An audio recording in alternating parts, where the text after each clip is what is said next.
In this video, I'm gonna show you how to make the most adorable bath bomb. So these look good enough to eat. Obviously you can't eat them, but they are a bath bomb on the bottom, and then we have a soap whipped top with embed on top that's also made out of soap. So if you're interested in learning how to make these, follow along. I'll walk you through all of the steps. I do put the recipe in the video. I put it down in the description box down below, and I also put a link to my blog. So if you want a little bit more information, or if you want the printable recipe, it is available on my blog. Without further ado, let's dive in and make these whipped cupcakes. So for the bath bomb, what we have baking soda and citric acid. Now these are what creates the fizzing effect in a bath bomb. It's always 2 parts baking soda to 1 part citric acid. And then we're gonna put some cornstarch in here. Now what this is gonna do is it's gonna kind of slow down the reaction of the bath bomb. So it's gonna make it just last a little bit longer and be more of a slow release. Then we have some kaolin clay. Now this helps to harden up the bath bomb just a bit for you. Polysorbate 80. Now what this is it's going to emulsify the shea butter and the colorant into your water, so you don't wind up with a ring around the top, right? Because water and oil don't mix. Now the shea butter is just going to provide a little bit of moisturizing properties to your bath. And then we have some fragrance oil, little cupcake liners to put our bath bomb in. And then you can use either witch hazel or you can use rubbing alcohol in a spray bottle. I prefer witch hazel, but either is fine. And then just a little bit of colorant. Now let's go ahead and learn how to make the bath bomb. Go ahead and start out by grabbing a mixing bowl. We're going to add the baking soda, citric acid, cornstarch, and our kaolin clay. Now we're going to go ahead, we are just going to mix this up a little bit and try to smush any of the clumps that we have in there. It doesn't have to be perfect because we're going to mix this again with the liquid ingredients and make sure that we get all of those clumps out. Now what we're going to do is we're going to take our shea butter, we're going to go ahead and heat this on a double boiler until it's fully melted. Now that our shea butter is melted, we'll go ahead and pour that into the dry mixture. Into this, we're going to go ahead and add the polysorbate 80. And we'll go ahead and add our fragrance oil. And then we're just going to go ahead and mix this all together. You certainly could use a spoon to mix it. I just find that at some point I wind up mixing with my hands either way. So I typically just hop in and mix it together with my hands. Now, when I'm mixing this, I don't know if you can tell, I'm kind of coming in and I'm squeezing it together. Remember when I said we're going to come through and break up any chunks anyways? So while you're mixing, kind of squeeze it together, break up any chunks that maybe you had in the baking soda or in the cornstarch. Now I'm going to go ahead and add a little bit of colorant. Now this is a water-soluble colorant. It's just going to disperse better into the bath water than what you would get with a mica powder. Now you certainly can go ahead and color this with a mica powder. There's nothing wrong with that. The only thing is if you use something like a mica powder, know that your bath water is going to be lighter. It's not going to be quite as bold as maybe what you're used to seeing in bath bombs. Either is fine. It's just a personal preference as to how you want your bath water to turn out. And honestly, if you didn't want to color it, you could certainly just leave this white too. Now what we're going to do is we're going to come in with our witch hazel, give just a couple sprays, and then we're going to go ahead and mix that all in. Now what this is going to do is it's going to go ahead and wet your mixture a little bit, so then we can get it molded, but then it's going to evaporate out, leaving you with a nice hard solid bath bomb. So get all of that mixed in. This is where you kind of want to move quickly. Just make sure that you don't get distracted and go do something else after you've already sprayed it. Now the consistency we're going for. If I squeeze this together and I drop it, see how it maintains its form, but if I break it apart, it's going to crumble. You're going for that sort of consistency. So once you kind of get to that consistency, you are set to go ahead and mold your bath bomb. Now these are not going to be the easiest to mold because they're little paper cups. But what we're going to do is just put a bit of the mixture in there and then go in, push down really hard. So the key to a good bath bomb is you really want it to be packed in there, and really around the edges too. You're going to come in, really push down. The edges are a little bit tricky, but if you kind of hit it with the top of your thumb there, you can push it down. Now, as you can see, some of my pushing messed up the shape of it a little bit, but that's fine.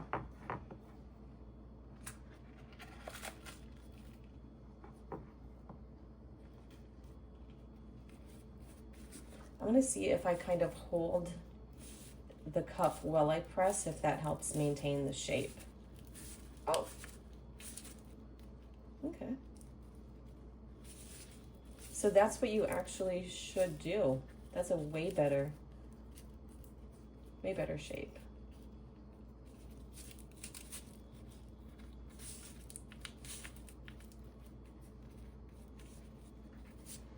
Should I redo this one? I'm going to. Now, periodically, go ahead, check to make sure your bath bomb mixture is still the right consistency. Okay, now what we're gonna do is we are gonna go ahead and allow these to dry completely. Typically, you're gonna wanna wait, 24 hours to let these dry all the way out. I don't know that I'm gonna wait that long because I wanna get this video done today, but at least give it a couple of hours to dry for you. So now for the next part, what we're gonna do is go ahead and create the soap embed. So I'm gonna make little hearts. So you're gonna need a silicone heart-shaped mold. You're gonna need some mica powder, a microwave safe container, your melt and pour soap, and then rubbing alcohol that's in a spray bottle. This is why when I was doing the bath bomb, I was like, you can either use rubbing alcohol or you can use witch hazel, because not everyone has both already in a spray bottle. So completely up to you. If you only can do one, do alcohol, because you're gonna need this for the soap. If you already have both, like I said, I recommend the witch hazel for the bath bomb and then rubbing alcohol for the soap. What you wanna do is just pop your soap into your microwave safe container. And we're gonna pop this in the microwave. We're gonna do it in 10-second bursts, and then we're gonna pull it out and give it a good mix. That way we can make sure it melts all the way and it melts evenly. And it's such a small amount of soap in here. And I almost forgot, you're also gonna need just a wee little bit of fragrance oil in here. Now that our soap is completely melted, we'll go ahead, we'll pop in our fragrance oil, and we will take our mica powder, pop that in there, and then we are going to give it a good mix. Now, mica powder is notorious for creating like these little clumps up on the top where it doesn't want to blend in all the way. What you do is you take the rubbing alcohol, let me get my spatula out of the way, give it a spray. It'll break the surface tension and allow the mica powder to mix in better. And now you just go ahead, you grab your mold. I like to pour really close to my mold so I get right there, and you pour very slowly just to make sure you get a good even pour.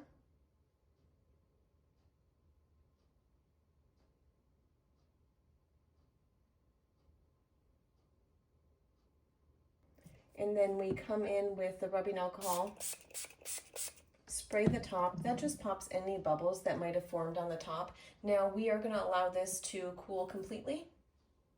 Once your soap is completely cooled, you're just going to go ahead, pop it out of the mold. Oh, you can see maybe I didn't mix the mica as good as I thought, but I actually think it looks cute.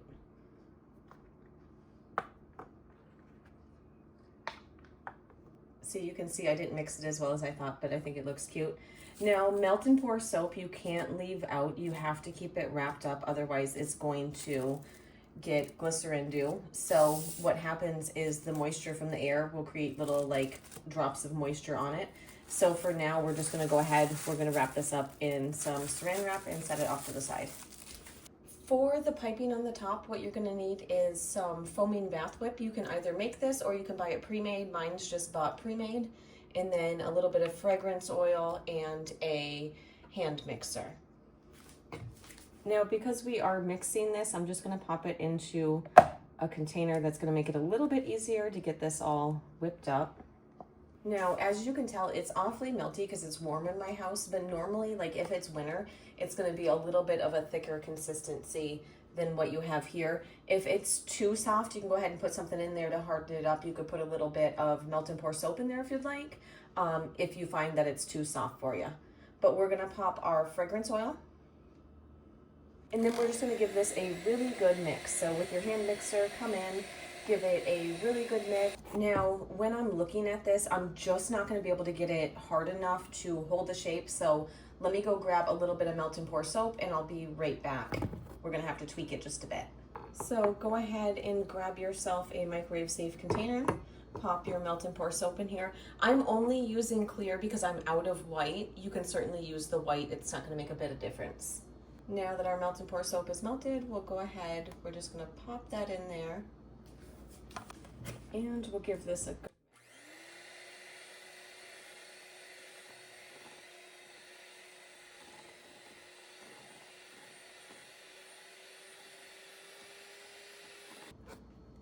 All right, now that we got that mixed up, you can tell that it is a way better consistency. So we'll actually be able to pipe this. Okay, the question that I always get is what piping tip I'm using. So this is a Wilton 6B piping tip, very large. And then we're just gonna scoop everything into our piping bag. Now, I like to put the piping bag into a cup. It just makes it so much easier to get everything in there. Without it, I feel like I just create a big mess. Now, I've been on the fence if I should have colored this or if I should leave it white.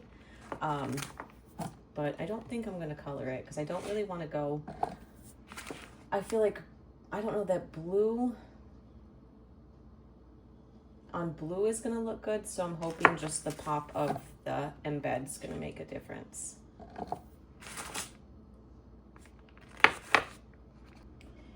Now, like I said, you should probably let these dry for about a full day. I did not do that. They've been drying for maybe 3-4 hours, and I called that good. Oh, got an air bubble right at the worst point.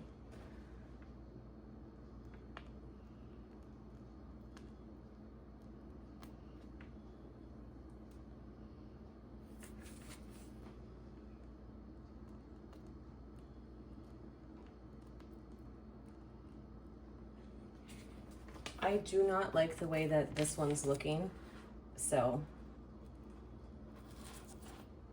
I literally just scrape it out and redo it. Keep getting an air bubble on this one.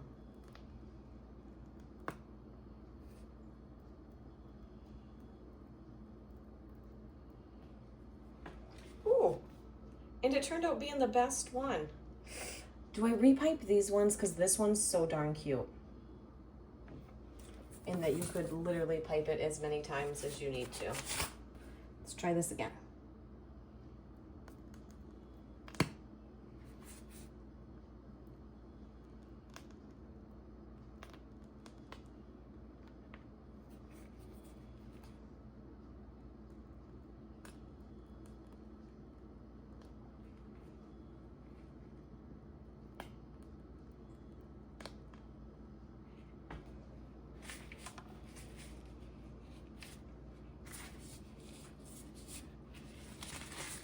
And because I refuse to pipe it for a third time, we're just gonna see if we can.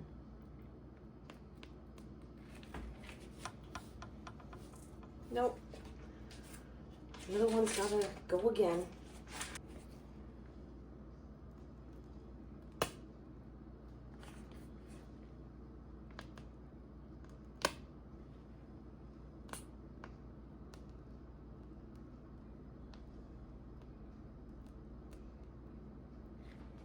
Okay, I'm happy with all three, and that never happens, so I'm glad that I redid them. And I have these little glitter things. My container's a little chewed up, my dog got it, but it still works all the same, so I'm just gonna come in Hit it with a little bit of glitter. Just add some pizzazz to it. Now, do I put it in the top like, that or kind of the side? Okay. Well, because I damaged it, this one's gonna go on the side. I don't love that.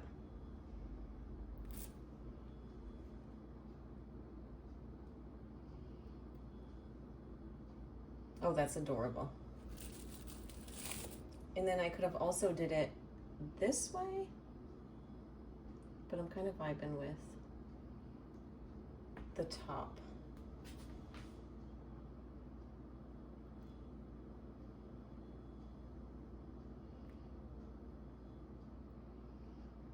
Okay, I decided not to repipe that one. I did enough. I figure I like to show all of the parts and how they kind of work.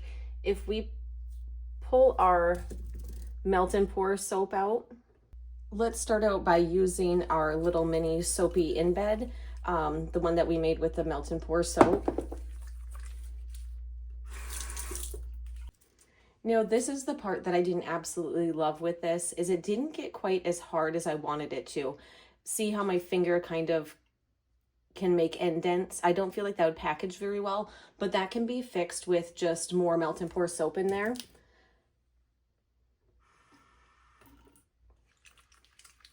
But as you can see, this is gonna make a really nice soap as well. So I think what I'm gonna do is I'm actually gonna use that soap when I take my bath with the bath bomb. So it'll all be used today. And then the next time I make it, I can just make it a little bit thicker than what I did. And what I'm gonna do is just go ahead, scoop the top of that off. So we just have the bath bomb and we'll throw this in the tub. But there is the bath bomb we made.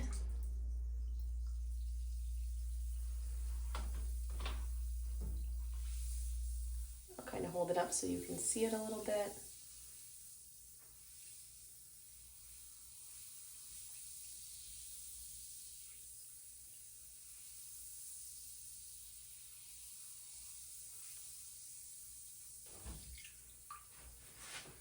So the one thing that I would have changed with this is instead of adding a little bit of melt and pour soap, I would have added quite a bit more. So I feel like I just didn't get the hardness that I wanted, which is unfortunate because they're so darn cute. It's fine because these are my test ones. And next time I'll probably double or triple the amount of melt and pour that I put in there just to get a better consistency that's gonna hold a little bit more solid. I wanted it more like a solid almost block of soap that'd be on there, but this works for me. I'm actually gonna be using one today and then the other two I'm giving away. I really hope you enjoyed the video. If you haven't done so already, be sure you hit the like and subscribe button down below. Also, if you've been following me for a while, I'm sorry that I've been slacking on posting videos. I'm trying really hard to get back into it, so hopefully I'll have quite a few new videos coming out in not too long.